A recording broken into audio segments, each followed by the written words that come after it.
So today we're discussing courageous conversations and how they can affect the culture in your organization.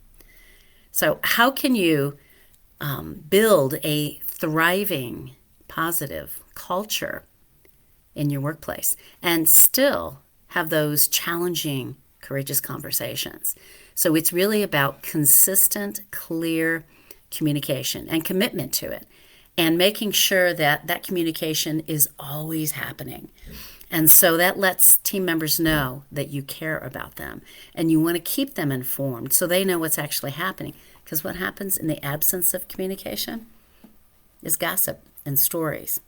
So, in looking at how leaders can take this the skill set of conscious communication and bring it to their teams, it's about them becoming aware of how they show up. It's about them being aware of what comes out of their mouth and maybe even slowing down before they share something because they may be caught up in emotion as opposed to thinking rationally about what's the best thing to say at this point in time. And so in looking at the leader and how they show up with those clear, concise, and communication, they are demonstrating, they are being the role models for the team. And so I really am honored when I witness a leader who shows up in my programs, and because we make them share stories about how the skill set works for them.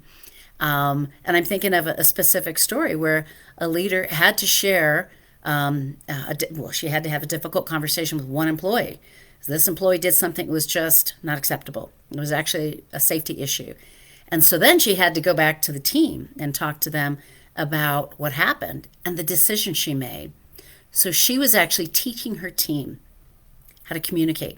She was teaching her team about how to be thorough, how to explain what she did, and then she opened up the conversation so they could ask her questions. They could all understand what's happening.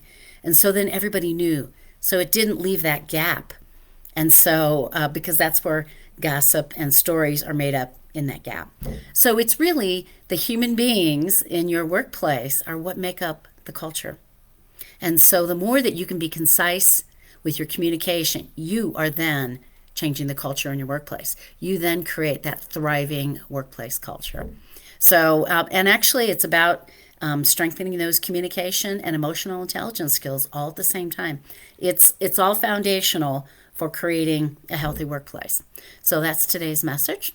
I look forward to seeing you next time. So take care. Have a great day. Bye for now.